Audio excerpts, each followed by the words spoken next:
Hey guys, welcome to our first episode of More Than a Match with me, myself, Damani, and RH. How you feeling, Raz? Absolutely buzzing, D. You know, people see us on the pitch, but now we're behind the camera. Absolutely excited to give the viewers an insight into what happens in elite level sports and football. What a way to get going. First guest on the first episode of More Than a Match is Brandon Williams. Thanks for coming, Bran. No problem, man. Let's have a good chat and let's get into it. No, we're absolutely, honestly, we can't thank you enough. The very first guest. We like to start this podcast. Where did it all start for you in your footballing journey? For me, it started at the age of 5, 6. Obviously, wasn't really into football in school. Was more of a kid who just liked to mess about, play different games. Obviously, play football in primary school, but I was never really into it like that. Never like all my best friends in school played for a team, and then I was basically my best friend's dad came up to my dad and he asked could he have numbers for the game that he was playing, and just come on the bench so they could go into this competition. So my dad was like, yeah, it's a favour, whatever, he can come, he don't really. So I went and got my first boots, first shin pads, still remember him, and then we went to the game. I was just on the bench, nothing really happening, and then I ended up coming on, ended up scoring a hat-trick, and what it was because I was fast. I was always fast, I was into athletics and stuff, so I ended up doing well, playing, and then they ended up signing me after the game, and then that's where it started for me. No, I think, leading on to, we'll bring you in now, Damani. When did you first, join Manchester United? When was the age? How did you feel? Obviously, you're a Man United fan. Obviously, we'll go on to in more details when you made, senior appearances and stuff. But what age around did you join the club? I was 7, but you can't sign for the club until you're 9. So I was still playing for United and I was still playing for my local team. And then we ended up we used to play a tournament in Blackpool every year with my team. My team was very amateurs, by the way. And then we went to Blackpool the first year when I was 7. Ended up having 8 scouts: Blackburn, Everton, Liverpool, United, City, just all the local areas, Bolton, teams like that. And then obviously my dad was a big United fan. Started taking me to the games there, so obviously we chose United. It was local. We was going to the Cliff. Lived like 10 minutes away, so it was an easy choice. Ended up then going to United from age 7 to 9. Then went to Blackpool again, but it crossed with when I was 9, and I had to leave the semi-final. So I played the semi-final, qualified for the final, and I had to miss the final to go and sign for United. So it was rather play the final and not sign for United, or avoid the final and go sign for United. So obviously I took that option, went and signed, and then ended up losing the final, by the way. That's because you weren't there. Yeah. But it worked out in the long run. There was actually really good players there, because it was also hard as well, because my best friend growing up, he also got scouted for United and he was there with me, but he didn't get the contract. So it was like it was a happy and a bad moment. Even though you're that age, you don't really understand it, or you don't know where it's going to go and everything, but it was one of them. Ended up signing from 9, and then from then it was just every 2 years getting a contract, working hard, doing different stuff. Met him over there. best thing got happened to you. No, for me and Damani, like, he knows, like, it's no disrespect to both of us, to be fair. Like, we was never top of the group. Yeah. Like, we was just local guys. Like, me and Damani weren't the skillers. We wasn't like the finishers or anything like that. Obviously, when you go to United, everyone's just an attacker. It's just free for all. But then you start learning different stuff with all different coaches. Me and Damani wasn't like, and that's probably why we got a lot as close as we did, because we was from the same area-ish, 5-10 minutes away. A lot of things in common, didn't we? So I think that Brandon's just hit the nail on the head there. Being in them academy settings, you meet people for life as well. Yeah. Like, the people that you grow up with and go through the same experiences. I think like you know, you guys are sat here now closer than what you've been, you know, for over the years. It's amazing. At least 8 of us. Yeah. That's There's a big group of us, isn't there? From nines. We're all in group chats together still now. Amazing. It's amazing because that's one thing about football.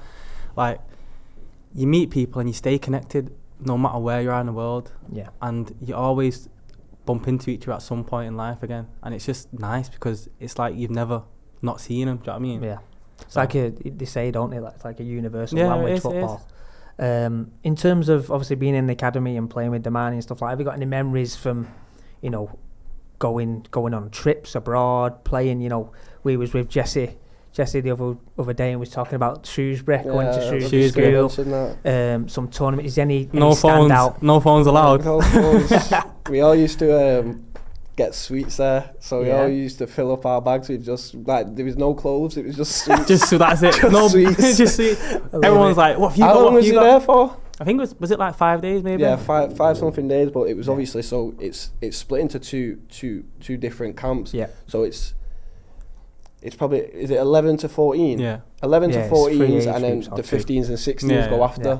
So obviously we're there with like, I can't remember who was the older ones, like Roshan, Axel, Whelan, all them kind of players. So like that's the first time that you're actually going away with older lads. Yeah. So like it's different, but it's good, a good little camp, like good spot. It's just good vibes because we was there for the was it the Olympics? Yeah, that was and sick. Then when we all was in that room and we was watching the Usain Bolt race. But every morning we have a eye test, don't we, Brad? Yeah. Tony Whelan. Whelan. Shout out we to come Tony down. Whelan.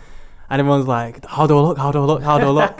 He looks at you. He goes, right, you failed. Press ups. Tony Whelan, the hardest handshake. Oh my God. Don't get me started. Do you know what? On him. All the years that I've shook his hand, by the end when I left to go over to the other building, I probably learned how to shake his hand with about a week to go. Yeah. You just got to like proper... Yeah, but no matter what age you are, do it back. no matter what age you are, he still does that handshake. So when you're young, you're like, what the hell is this? What's going on here? Honestly, no, it is. It's again, what a guy though, yeah. No, great what guy. An amazing guy he is. In terms of the Shrewsbury stuff, again, obviously I was at United as a kid and I went with Jesse and Ravel and players like that. It's just a great time to be away. You know, any academy players are watching, or young, you know, academy parents. You know, it's quite daunting, isn't it, as like a young player or a young parent, like, you know, going on your own. Like, is there any experiences or any advice you could give, you know, to the viewers if they've got young players in academies? I think just let them get involved with other people, because it's also a social thing as well. Like, you learn a lot of things, you pick up a lot of things as well, and from such a young age you can take that into when you do move to high school, because it's just the same when you do go to another school, something like that. But that's the benefit of starting early, starting at a young age. Like, you actually get to go and see the world. We was travelling to Belgium, all across Europe all the time. We played in the Christmas truce tournament over there. We won that, didn't we? Yeah, we won it. That was sick, that. I played in centre mid. I was sick, like, we won that. You had to put me in. Tony put me in centre mid. I love it. For that game against Dortmund. But like, you learn stuff. Like, we was 11, 12 years old and we're learning about the war, and you learn so many things. We've been everywhere. We've been doing 5-a-sides in Germany. We've been to America, played in the Dallas Cup. And we played in an NFL stadium. We was only like 13, 14. It's an amazing experience. And it was like 30,000 there or something, and then that's quite daunting. And then 16 hours after, we played in a park. We went from one extra 16 hours. We played 2 90-minute games within the space of 16 hours, and like, it's just them things that you pick up and you learn a lot of things. But sorry, going back to that Shrewsbury, I think it's important that you don't have your phones as well. I think it's a good rule, because you have to connect and speak to each other. Social element. No one's just on the phone, or you have to make fun. Like, we was playing hide and seek and just being kids. That's pillow what you fights and that. Pillow fights, hide and seek. We're not supposed to be in each other's room. Like, you can hear the coaches coming up the stairs. We're all running back to each other's room. Just being kids. That's the best thing about it. And they named the rooms after old players as well. Yeah. So you all had a different room. And then, I don't know if you was in that room, but there was about 10 of us in one room. I think there was bunk beds, weren't there? Yeah. I think it was me and Lerdo on the top thing, and then there was about eight 8 around at the bottom. I think great times. Into obviously moving it on, we could talk about Shrewsbury and things all day. It's fantastic memories. But when did you realise, like, football, you know, when did it get serious for you? Like, because obviously, you know, again, referring back to the viewers and academy parents and players, when did it come like, right, this is for fun, but now it's also fun, but it's serious?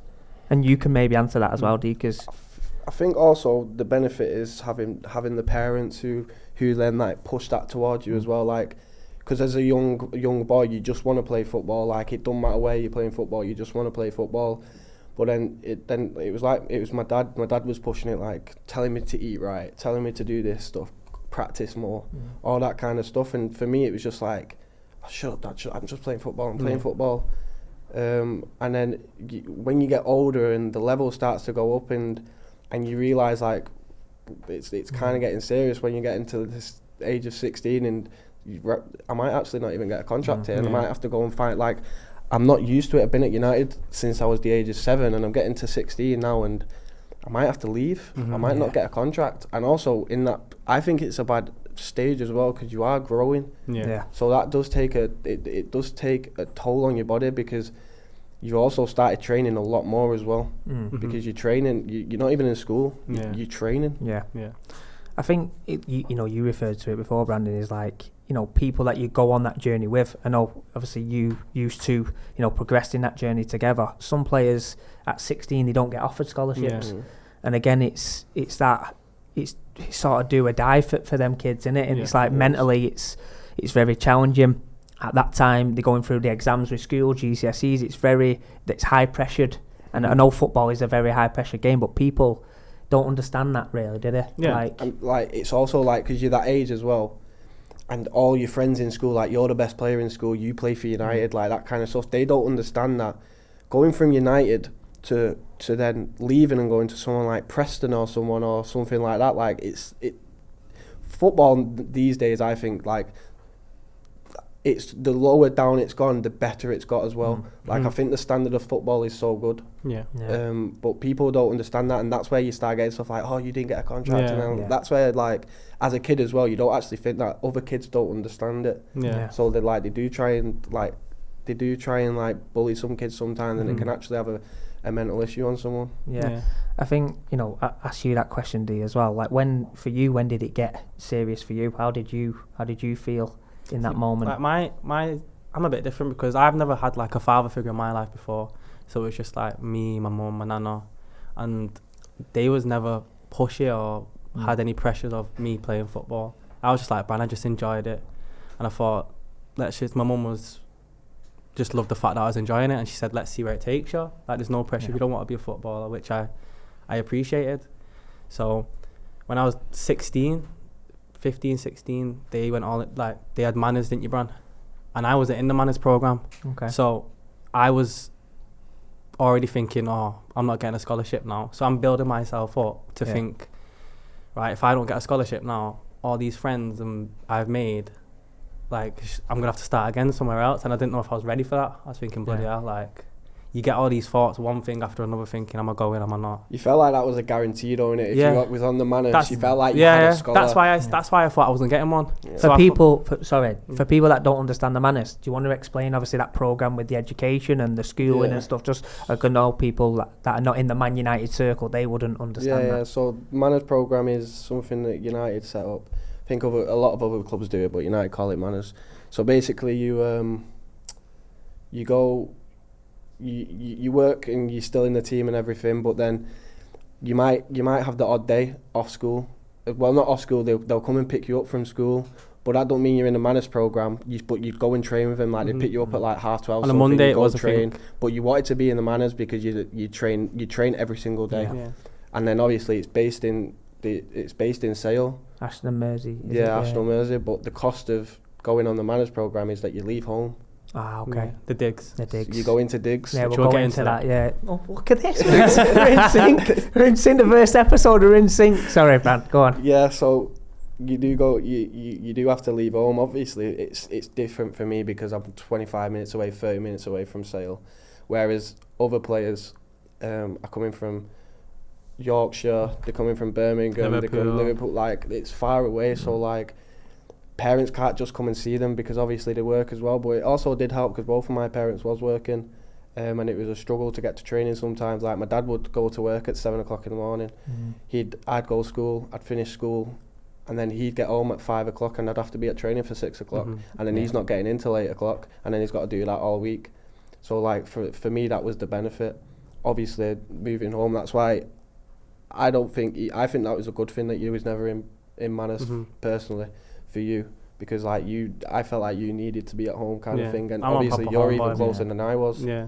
So like, but I do understand like the mental side of am I getting this scholar because of I'm not in Manus. Yeah. And there was only 3 of us until year 10. So I left when I was 13. I was at Shrewsbury and Tony came to me, and then he was like, we're going to put you on the Manus programme when we get back. And I was like, right, really? Yeah, told everyone quickly.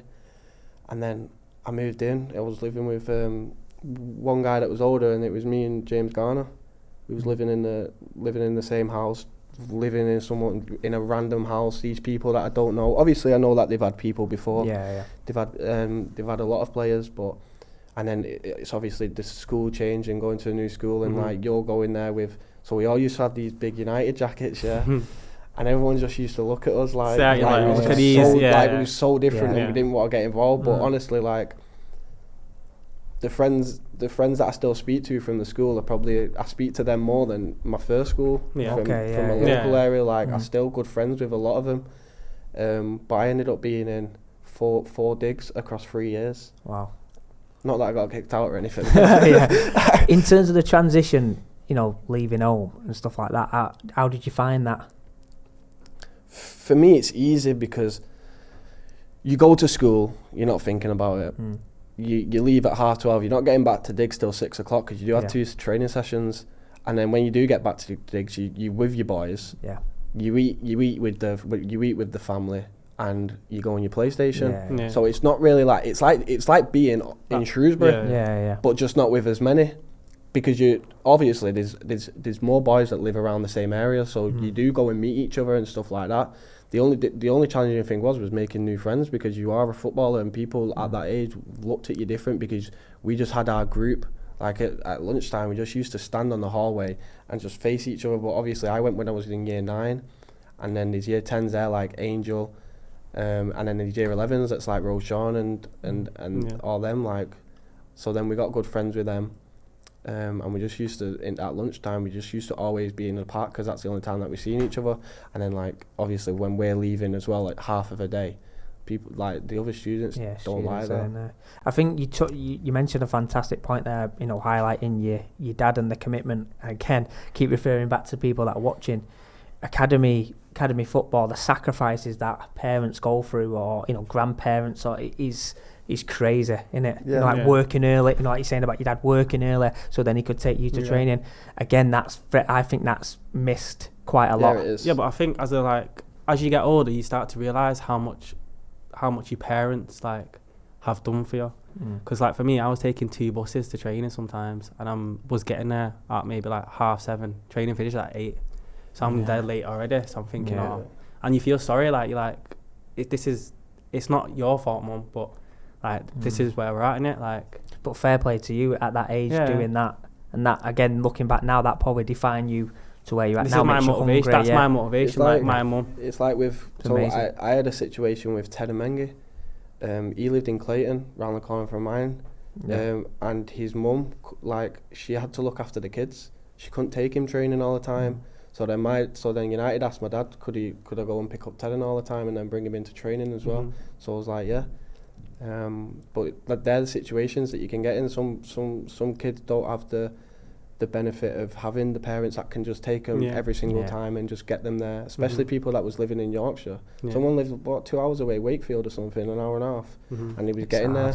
Fortunate enough, we was at a club like United where we used to get picked up. United sorted some out for me and stuff, so we used to pick up me, Angel, John Bellahoon, and we used to always it was funny, to be fair, because we used to always be look at us now, we've made it so far, and everyone's obviously in a different path, but we share that moment together, It's amazing. and no one could take that, like, from where we were to where we are now, and we've kept going. Brilliant. Everyone, it's just like. And Angel's, doing his thing now. He's doing really well, Yeah. and other players that you probably shared the academy with have gone on to do great things. That must be brilliant for you all. And going on to when Brandon obviously transitioned from 18s and 23s, which we'll ask you about, but then to the first team, that would have made you as a teammate, like, obviously we'll ask you how you felt, but like that must have been unbelievable. But when someone like Brandon makes it, or Jimmy or Angel, when they make it, it feels like I've made it, because I've been part of your journey. It's amazing. So I love that, me. Yeah. So 18s, 23s, and then obviously representing the first team. Let's start 18s to 23s. How quick was the jump? Was it quite quick, or was it a slow process? Did they say that you need a bit more time in this sort of environment, or did you go 18s, 23s, and then make your first team debut? When we did end up going into the youth team, when you're 16, so it's 16s, 17s, and 18s as the 18s. Obviously, some of the players, Angel was up there. You got Mason there. You've got Jimmy there, who have already been playing in that. He was playing in that when we was 15s and 16. And then when you do go into that, you're playing with the year above, and we're not used to that. We're not used to be playing with, like, we're used to be playing. And then where was we doing? We was doing pre-season in Austria. It's when Kieran was there, Kieran McKenna. Yeah. Kieran was there, and that was good. But I ended up doing well in that pre-season. I thought I wasn't going to play because the person who was playing left back was actually really good. Yeah. So I didn't think I was going to play. So anyway, we ended up playing the first game. I ended up playing left wing, but the day before, I got a tackle off the keeper and I got a dead leg. But because it was the 18s, it was the first time on TV. It was the first time we've actually been in a league. We've only been in cup We've only been in cup competitions. I was like, I've got to play. Yeah. I couldn't bend my leg. Yeah. And then when we got off, he was like, "What have you just played?" Like, I was like, I just didn't want. But I'm just that type. I wouldn't say I had an injury or anything like that because I wanted to play. Yeah. Because it was on TV, and like you've watched it for a few years, watching the older players, and then like you've got the FA Youth Cup and everything like that. Massive, innit? And then when you do go through them, to change to the 23s. You think 23s and you think, right, that's really old. That I'm going to be 18. So you're not, because we was playing 23s when we were 17, 18. Yeah, that's brilliant. what United have always done from 9 to 18. Like, when we do go to competitions, we were always playing against guys that are massive, and we're always the year below or 2 years below, and they challenge us and they take us. You do that purposely. I think it develops you so much quicker as a player, though, because you understand, like, right, this guy's massive, and you think, what do I have to do to get past this guy? Yeah? But it's even like now, obviously, when you're playing, and obviously with my coaching head on, and obviously Brandon playing at an elite level, you need to come up with ways to get around that. And problem I think solve. 100%. And if you get that from early doors, then you're a step fly. ahead, aren't you? You'll fly. But so, in terms of 23s to first team, how did the first team debut come around? Did you have any inkling? Did anyone say something to you, or was it more? So this was the end of the season when I was 18, last season in the 18s, because then we was jumping up to the 23s, and then obviously the pre-season was happening that summer, so the season just finished, but Ollie was on the bench watching our game. It was like we had a couple games left of the season. Anyway, I've passed the ball into midfield to one of the players, and he's lost the ball, and I've gone, "You fucking shit." I might have to. No, okay. Listen, just to get it out there, we are going to accept if there's any language, we're not beeping it out. Yes. Carry on, Brad. So I've said that to him. What did he say? But I didn't know the manager was behind us, because I was right in front of the bench.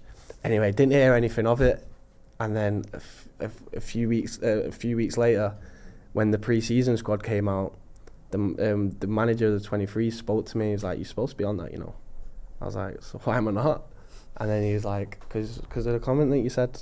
And I was just like, "Wow, did you take so much small detail, like something so small, where it's just in the moment. That's the kind of player I am. Yeah. Like, I talk shit all the time to players and stuff. That's just the player I am." And that made me realise, like, right, I've got to lock in now. I've got to lock in. And then anyway, I missed that pre-season. I was still with the 23s. How did that make you feel, though?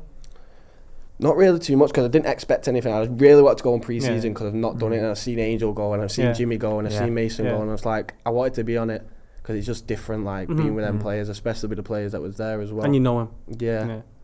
So then, fast forward to the start of the season. Started off that season very good. We was playing amazing as a 23s. Like, I think that 23 squad was so good. Like, we had depth, we had a full amazing 11. Like, everyone that's in that team is doing well still. Yeah, they've all done well. It was a very good team.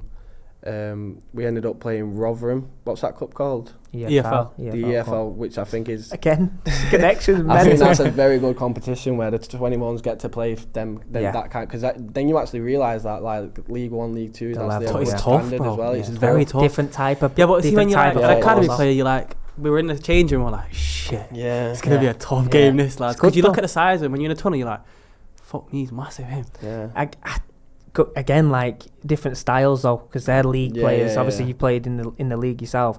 Sometimes it's different type of football. Them are ugly. They make it ugly because they don't want you to play pretty football. But it's just long ball. Different. You know it's going to be physical battle. Long ball. And some of us didn't like that kind of game. I mentioned that game because like it was the first time that we had our names on the back of our I still got my shirts and everything like that. Like, it was just like, it was a proper match, a moment. And then anyway, we ended up winning that game 2-0 as well. And then Patrice Evra then was starting coaching at United, getting his badges and thinking, and he was speaking to me. He's like, I've watched you, this and that, like, I really like you, this and stuff. And then anyway, I found out that he spoke to Ollie and he was like, you've got to give this kid a chance. I think he said it, to be fair, at one point. He's like, you've got to give this kid a chance, anything like that. And then in the September, they told me that I'm training with the first team, but I didn't expect anything. Like, I've done it a couple of times. Trained with him, and then just got a text like, you're in the squad tomorrow, this and that. So I'm thinking, what's going on here? What's going on? You was buzzing, weren't you? Yeah, you was buzzing. You was like, yo, text everyone after that's unbelievable. Get a ticket. Brilliant. Yeah, it was that was a surreal moment. And then obviously ended up, and because it was at Old Trafford as well, it was a home game with Rochdale, and then I was on the bench. And then about 42nd minute, I can't remember who got injured. It might have been Phil Jones or someone else. It was someone in the back line, but I was the only defender on the bench. Oh, brilliant. You started to get a bit nervous now, you innit? No, so I was warming up, and then they called me back, and then the manager goes to me, he goes, you're going on at half time. So what minute, do you know what minute that was? Because all I'm thinking of in my mind, half time. No, but I mean, like when just before. So the processing time. For you, so like, I'm not even going straight on. So you're waiting, thinking, right? And I'm not even warmed up properly. I just had a little stretch. So I'm thinking, So then the Charlie Owen was like the 18s. Yeah, like he was the 18s, 16s, and he went to the first team when Kieran went up there as well. But obviously Kieran was there, who I've known for ages, so it was kind of easier. Like, but then this happened, right? Charlie takes me on the pitch. Everyone's gone inside. Charlie takes me on the pitch to warm up, and he just tells me to run across. I'm coming back, and a sprinkler just comes up, and just sprays me. Just sprays me. The crowd go, I'm thinking, what? This is the worst thing to happen. No, I'm drenched, warming up. Anyway, go inside, and then get changed. Speaks to me. Everyone's like good luck and stuff. Everyone was really good. Like, it was one of them teams. So, but like everyone always says, was I nervous? Like, it wasn't nervous. It was just I was just having butterflies, and then I just thought to myself, I swear to God, I still remember what I was thinking before they put the board up for me to go on.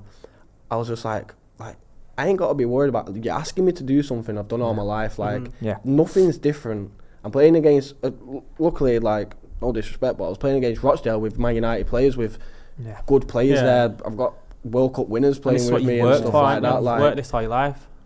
Like, a lot of good players. Like, I'm playing with. At least I'm on the better team anyway. Could be a long night. That's what I mean. So anyway, end up going on, and then the game ended up going to penalties. No. You take one? I was scared. Yeah. Right in front of the Stretford end. I remember just standing there, I know what the number two, was your... do you know, like everyone stands like that? I know the two people that was next to me could feel me. Like I love it. I was shaking. What number penalty of take was you? 7 or 8. I was one after we won it. Yeah. But we ended up winning it just before me. You was like, I was buzzing. Yeah, it's scary that. As a Man United fan, you mentioned about your dad. Obviously, being a big red, you're a big red. How did that make you feel, mate? Like coming from 9, he was there as all the well. way, mate. That must have been some experience, and even for friends like friends like Damani, like what a moment. How did that make you feel? Yeah, it was so good. Obviously, my dad. I've had a season ticket myself, and amazing. I was there. I had a season ticket in the year that we won it as well in 2013. And changed his number after that Rochdale game. Yeah, change your number, did you? No, joking. My dad did. My dad did. Yeah. Because obviously I'm from that area, and it's red. Yeah. And then obviously I've done stuff with my mum's cafe and stuff like that before, and everything just like it went from 0 to 100 real quick, and that's what people will never understand. I was 19 years of age. Yeah. Obviously not straight after that, and then I started playing, and then I made my Europa League debut, my first start. I was left back, Angel was left wing, so it was actually a connection that you know. Yeah, so it was like nothing new, but it was away in Europa League in Holland, and that's when things actually really, because I actually played really well that game, and then we had another away game in it was Red Star Belgrade or someone, or Partizan, that was the name. Ended up playing there, but it was just a new experience where I remember like. If you searched them and you looked at the tunnel, like it just looked like a proper alley. With like graffiti on the walls and everything, and style, and stuff. I remember the person I was playing against. He was like you, but big. Good player, like, then, yeah. But the RH, come on! I'm bald. But like, he just looked serious, and I was thinking, oh my God, what am I in for? Don't ever take that as like an insult or like a compliment. big and bald. I'm only joking, I'm stumpy. Anyway, I ended up getting a penalty that game as well. Played really well. Then the manager came out after the game and like was giving me my props. Yeah. So then after that game, I didn't play the next game, the next Europa League game, and I'm thinking, like, what have I done? Yeah. I'm training well, I'm doing this and that. And then he just goes to me, he's like, I'm not bringing you on, or you're not doing that. And then thinking, why? And he goes, right, you're starting on Saturday in the Prem. Amazing. So but I've got all this build up. Yeah, this was a Thursday night. I've got Friday, Thursday, Saturday. Friday. I didn't even watch the game. I was too busy thinking about Brighton. Yeah, brilliant. And then Friday, obviously did the first thing, and you do like the 11v11 patterns of playing stuff. First time I've been in it. Set pieces and all that. Yeah, that sort of stuff. And then I was just looking forward to it, to be honest. We ended up winning that game. Manager brought me off in like the 87th minute, got a standing ovation. Brilliant. Is that Old Trafford, right? Or away? No, it's at home, but that wasn't my debut in the Prem. Okay. That was my first start in the Prem. Okay. My debut was against Liverpool. That's at home. Lovely I only came on for about 5-10 minutes. Bet you smashed someone as well, didn't you, in that 5 or 10? Every time I played Liverpool, Brandon smashed someone. I remember when... I know what Oh my God, that video is funny. That is the maddest video ever. I've seen that video plenty of times. But I don't know what's going on in your mind in that moment. I don't know, but but every time we play Liverpool or City or someone, we all like say, "Bram, right, come on, don't be getting sent off here." And then soon as something happens, we know Brandon's in the middle of everything. Do you know what I mean? Remember that Everton one? Oh. And even the City one. At the same time, though, like again, you've just said that there. Yeah, but you need them players. 100%. Like when you go on the pitch, you need like big personalities. You know, you still play yourself. Yeah. Big personalities, you need them. And I think certain teams are lacking that at the moment. Yeah. Like big presence, big personalities. That's when I go back to the start when I was talking about me and Damani not being at the top, like with the skills and everything. Like, but we was the hard workers, and we did most things right. Yeah, we did like little things that we got away with or didn't get away with, got caught with, but we was always there, was always available. Like we didn't let like us not be in the scorers or something like that disappoint us. Team it was players. always a team players. But they say like hard work beats talent, doesn't it? Yeah. So 100%, and like, you know, I know what you're doing now. You put in the hard work in. You know, Damani, you're with me all the time, putting the hard work in. Hard work does pay off. Yeah, it does. And like, I know it's a cliche and stuff like that, but it actually does. You mentioned a point there about your life changing like dramatically. 0 to 100 real quick, lyric.com and stuff like that. But like, how was that for you? Like, I know it might be hard to put into words about, changing your life and stuff, but that must have been mad. Yeah, it was tough. People coming around the woodwork. You got family members that you didn't even know was your family. You got friends that you didn't even know was your mates, who didn't even know you. And you're just like, I'm 19 and... Naive. I've always and always will still act like who I am. Like, I'm not, like, I like to go and do my shopping. I like to walk around Asda and do shopping. Like, I just like it. Like, I think it's just like a little meditation thing. Like, listening to the radio and that. Normal person. Getting all the bargains and stuff. Do you know what I mean? Like, and of course. I think I was in Asda or Tesco, and this was the first time something happened. Someone just came up to me and was like, "What are you doing in here?" And I'm just thinking, what do you mean? What am I doing in there? I can't be in here. I'm getting my shopping. Should be in M&S, you. Like that. And I'm just thinking, like, I'm from Harper, like, that ain't the way I'm gonna live is not gonna change. Yeah. But obviously, it was difficult for my family as well, because when I did have a bad game, and then all the comments and everything like that, like, they would read them, and then it's just not nice for them. Or like, to be fair, I've never, like, I guarantee 99.9% of people that are well known have never had someone say a lot of things to the face that they would say. Yeah, like, of course, on social media. So like, I've never had that, like, face to face. Like, you have the odd little banner and stuff when they're shouting like city chants or stuff like that. Yeah. But I've never had anything like that. And on Twitter, I just look like, I know a lot of people don't look. Yeah, but as a player, you look. You say you're not going to look, but you do look. 100%. Do you know what I mean? You have to. 100%. Because thinking what they might be saying instead of actually knowing what they're saying, it's probably different. harder. Yeah. I'll again, mad question, but how did that make you feel? It might make you feel like top of the world when someone's saying Brandon Williams, unbelievable, next left back, right back for Manchester United over the next few years. Or it might be like, Brandon Williams is shit, why is he playing? Do you understand what I mean? But like, that never fazed me at all. Okay. Because it was like, I've always said, I don't care about anyone's opinion apart from the manager's. I like that. As long as the manager thinks I'm a good player and he's going to play me, that's all that matters. Yeah. It's hard for, in particular for young players now, because we always have this conversation about social media and it's changed, like when old players are coming through, they don't have the social media scrutiny, or they don't have I think it's hard for like players now. I know and everyone says it's part of the job, but everyone is still human. Yeah, at the end of the day, we speak about it a lot, don't we?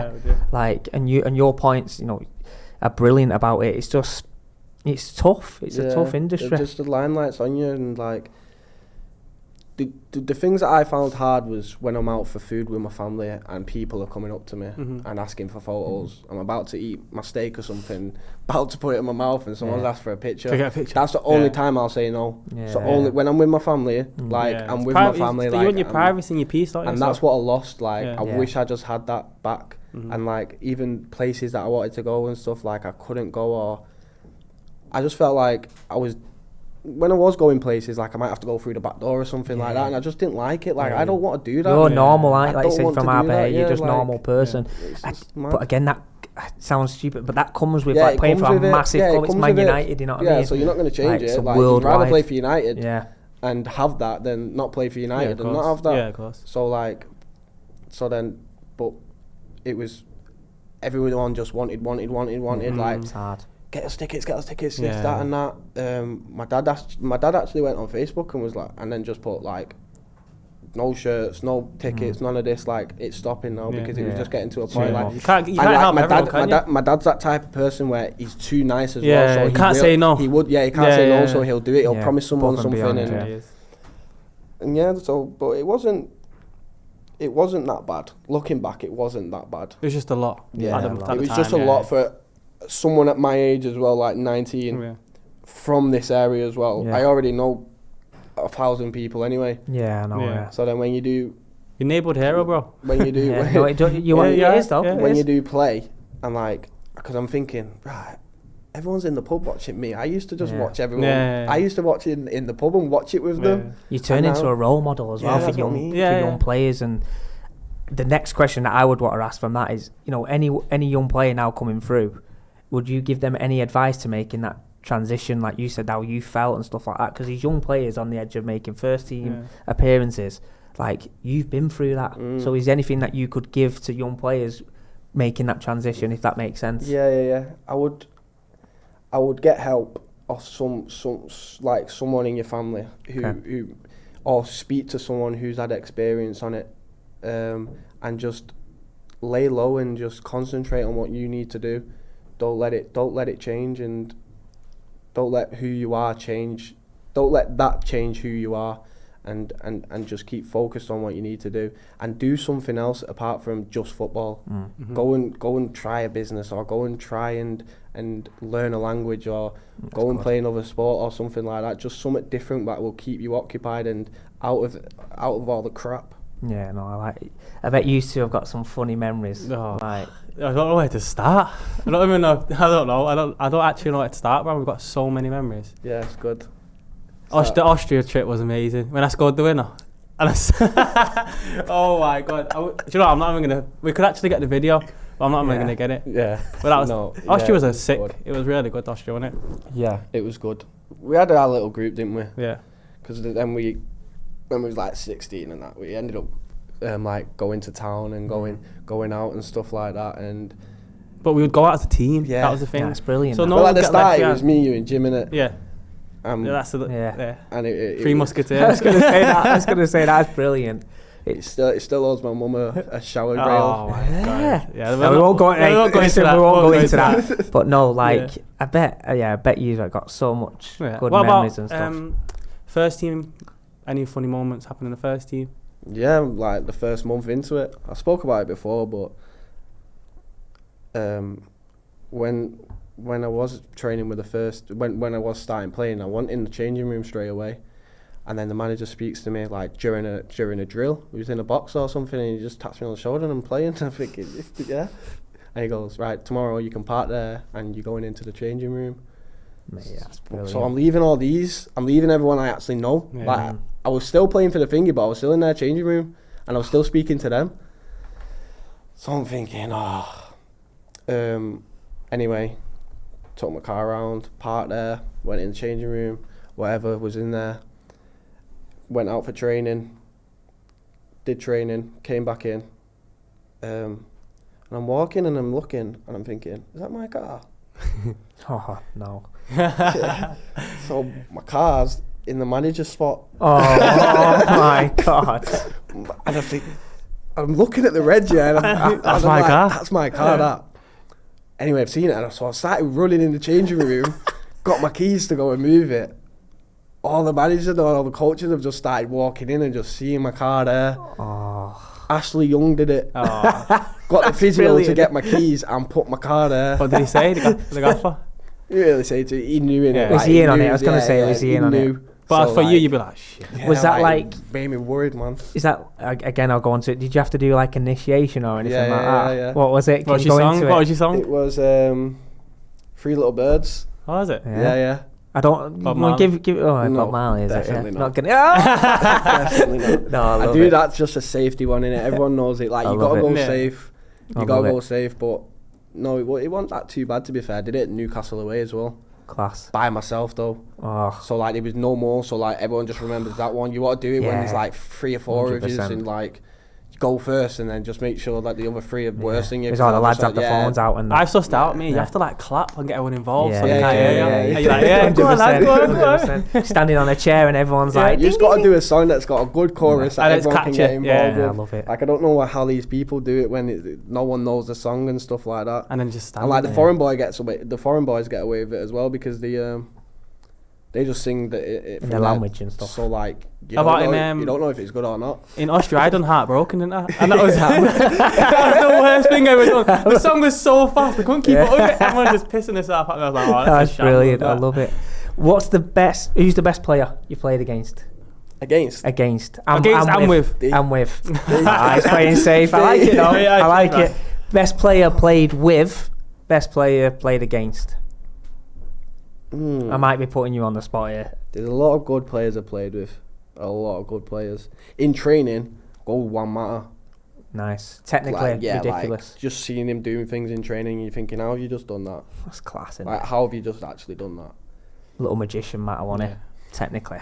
Really good. Play with, probably say Paul Pogba overall. Pogba. Yeah. Like, he was just a unit. He had everything. Like, if you want to make a midfielder, you're going to make him. Yeah, Paul Pogba, He's strong, he's fast, he can pass the ball, he can shoot. Yeah, he's a top player. Bruno, that with Bruno though. So I'll Yeah. probably go with them two. Them two. Not a bad two players, is it, that? I played against.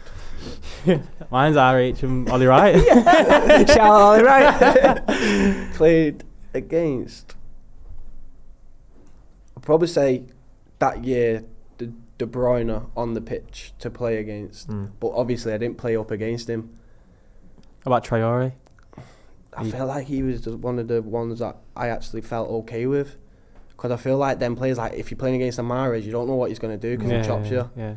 But if you play against Traore, you know what he's going to do, but he's just hard to tackle because of how strong he is. I remember we played him 4 times in about a month because we played him in the FA Cup, the Carabao Cup, and the Prem. And you was there, he was there, you and him? Yeah, I was hit there all the time. And I remember them just like a couple of days before telling me how to defend against him, and I just have to go low every time. Yeah. Because he's just going to knock it past you. And like, so when he was, so the 18, imagine the 18 in the bar line, he's trying to get to the bar line to cut it. Yeah. So I remember Kieran and Ollie and Michael Carrick just telling me that when he does knock it, don't try and go to the ball, just run straight and block the cross. Yeah. Because he ain't chopping you. Because if he chops you, then he's only going backwards anyway. Yeah, definitely. So like, it was actually, I felt like that was I won't say easy, obviously, because it's a high standard, but I felt like compared to a technical play, I'd rather play against an Adam Traore, Adama Traore than a technical, very good winger. Yeah. Who can go both ways. Yeah, 100%. In terms of, obviously, I've got, again, my coaching hat on, but them details are so important. Like, obviously, from the high-level coaches and managers, would you say that advice really worked for you in terms of, from them type of people? It's a benefit as well. Like, I always think, like, especially Kieran and Ollie, like they were so in detail. Small margins. In what he was doing, and everything was just like so precise. Like even when we was doing the videos and watching other teams and everything, like because obviously all that's all new to me. I'm not used like I'm used to be like right playing Everton on the weekend. Or we're playing this is starting 11. And that's it. You just get a starting 11. You don't even know where you're really playing. Going back to Kieran, that's coming in my head that. Remember when he used to ask me about the football, matches? So he used to come in every meeting, and he used to say, "Oh, did you watch the game, Damani? Like the scores?" Oh yeah. Oh my god. So I didn't. What? So you didn't watch football? No, I didn't really watch football when I was younger. Okay. But you always used to say, "I watched it on the weekend," and he used, "Oh, what score was it?" So I used to call, Jim, what score was it yesterday? Bran, what score was it yesterday? These are telling me like 3-2, 2-1. I don't have a clue. And he was lying. He was lying to me. He was like, "No, it's not." I said, "What game are you watching?" I was like, "Shit." And there's one day I said to him, like, I'll be honest with you. I don't watch it. But they used to tell him to like watch a striker or something. Yeah. So he'd be like, "Oh, how do you think he did? Like, what did he do well in that?" He just he's like, "Yeah, he ran him behind a lot of stuff." You know what though? No, but you know what? Yeah, like I didn't grow up watching football. Yeah. Do you know what I mean? So for me, it wasn't like I play it, so I don't really like watch it. But now I see where they're coming from. Like you can learn so much off just watching strikers. Like Defoe. I love Defoe because I think he's just like finishes everything he gets. I was going to say that to you then because you've sort of gone full circle, because you like to analyse your game and stuff like that. And that's because now I've got people in the background helping me, whereas when I was younger, I didn't have. Who's helping you now? Hey! Up the RH. The fun. The fun. Wow. The co-host is coming for me now as well. It's mad. Moving on to the loans as well, because you've had some top loans, like obviously Norwich, Ipswich. Talk to me about that. How was that going out on loan? Yeah, so when I was playing, I played like 35 games that season as well, but then lockdown happened, and in the March as well, the players was like telling me like, "Oh, I think you're gonna get a call up here for the England squad." The March one, but obviously then lockdown happened, so I never knew. Yeah. And then I went. We was away, and then we're all on what did we use? Zoom. To be on a Zoom. We're all on Zoom like in the mornings and stuff, and like all doing like planks and press ups. But everyone's in the mansions, and I'm in my bedroom at my mum's still. Yeah. And like I couldn't get involved with everything because like what can I do? Space. Yeah. Like there was nothing that I could really use and stuff. I was so limited. So I ended up not coming back and not being. Like in the condition. It's the first time that I've not played football in a while because I'm actually like I was never getting injured. So then when I did come back, didn't start off well. Finished that season, and then ended up like I need to go now. Like I'm 21 years of age. I need to go and play. I've not played for a full year. So anyway, a few clubs came in, few abroad teams, but I just wanted to be in the Prem. Yeah. And I had a couple in the Prem, but I just thought, let's go Norwich. Like let's go. The manager was Fark at the time. Yeah, he rang me. He gave me good ideas. So I liked the sound of it. It was far away from Manchester as well, because things was just hectic up here. So I thought, okay, let's go try it. So I went down there. Did all right. But we didn't win a game until November, and the game that we did win, the manager then got sacked. That game in November, and then we went to. They ended up bringing in Dean Smith and Craig Shakespeare, which was good, like English manager, like I really liked it. We ended up obviously getting relegated that season. Felt like I had a good experience. Back end of the season, the manager was just like, I'm not going to play you no more because I want to look at the team for the next year, like that kind of stuff. Ended up going back to United, but I ended up getting injured in the summer. It left me out until November. Obviously, the manager got sacked. Ten Hag's now there. Ended up then coming back, made one appearance. Finished that year off, and then I just went in the summer, and I just went to the manager. I was like, I'm gonna go to the Championship. I'm gonna go and play in the Champ, and experience something. Because obviously Kieran's there. And like, I was at that point I was in a bad situation as well, like off the pitch stuff was going on. So then Kieran got in contact with me and was like, come down here, like it'll be good for you. So I just spoke to him. He's like, okay. Went down, and then obviously Kieran was there, Martin was there, the other coach, and Granty was there. Granty's not going to be happy now. Sorry, Granty. Sorry, Granty. It's all right. Granty was there as well, but obviously, Granty's now one of my coaches. Yeah. I shared a changing room with Granty. What's that so like? we had that like kind of like, I could speak to him on like both sides. Like I can speak to him serious on football, and I can speak to him like that as well.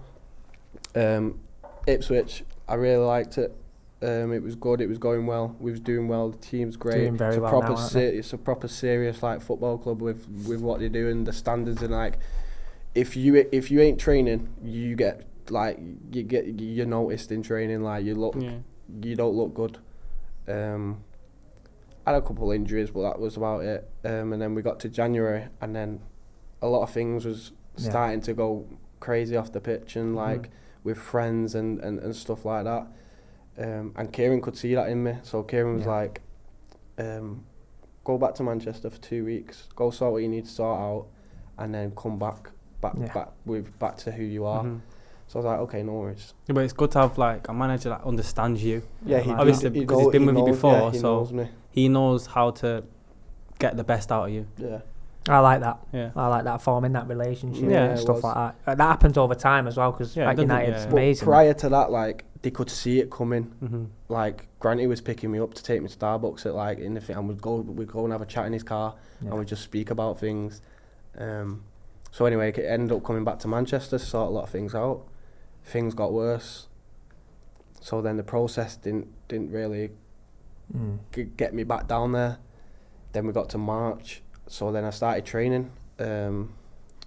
Started training at the Cliff by myself, and it was training with.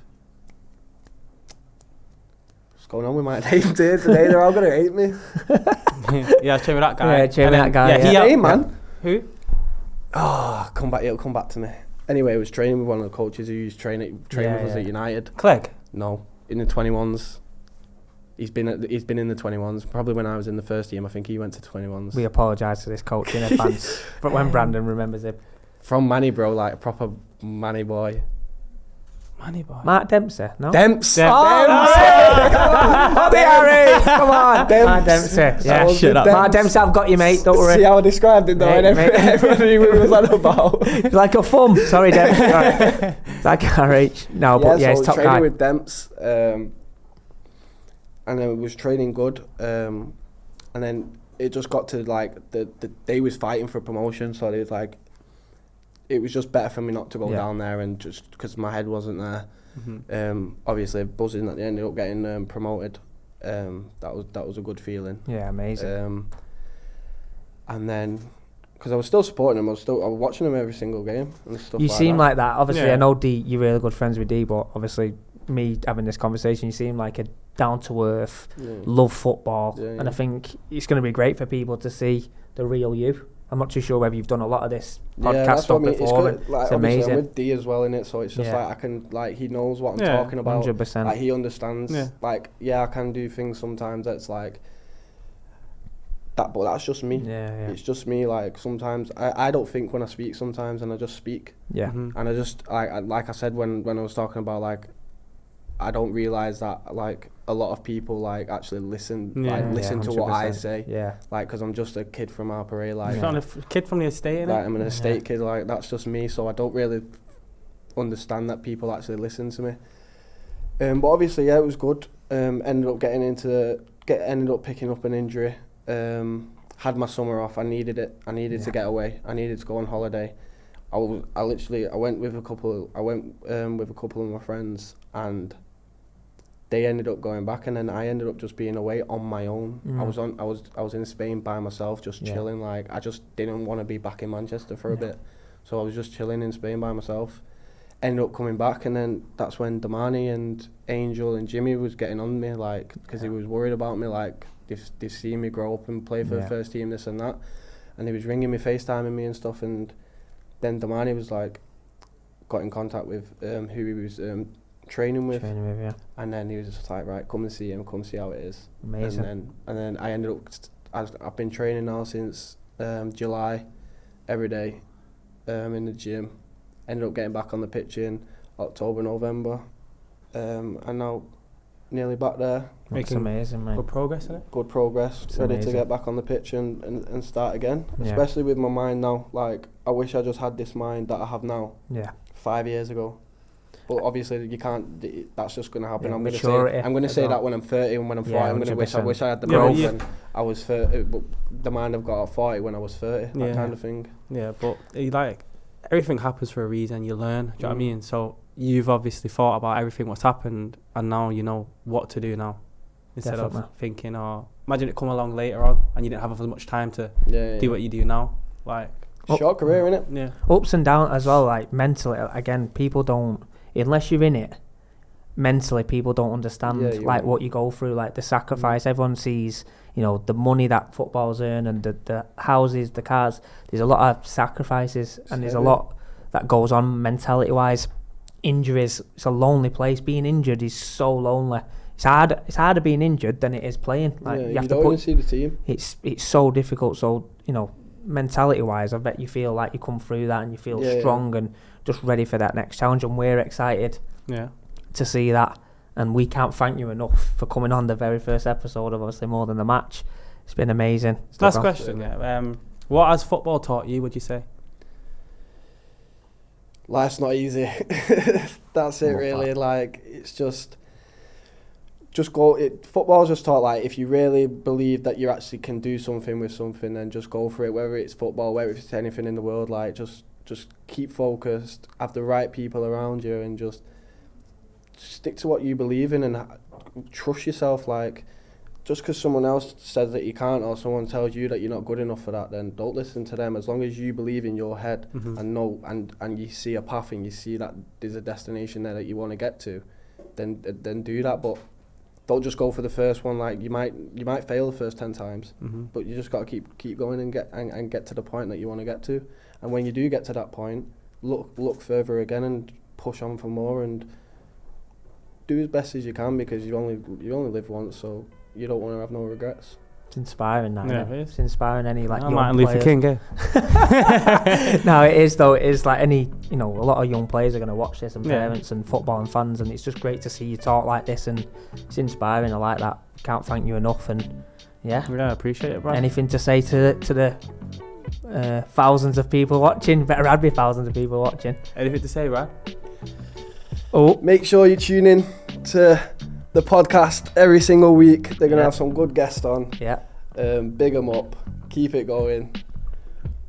Up the RH. Yeah! Come on! Like, subscribe. Thank you very much for coming. First episode. See you next time. Damani RH. Brandon. First guest, Brandon Williams. Thanks for coming.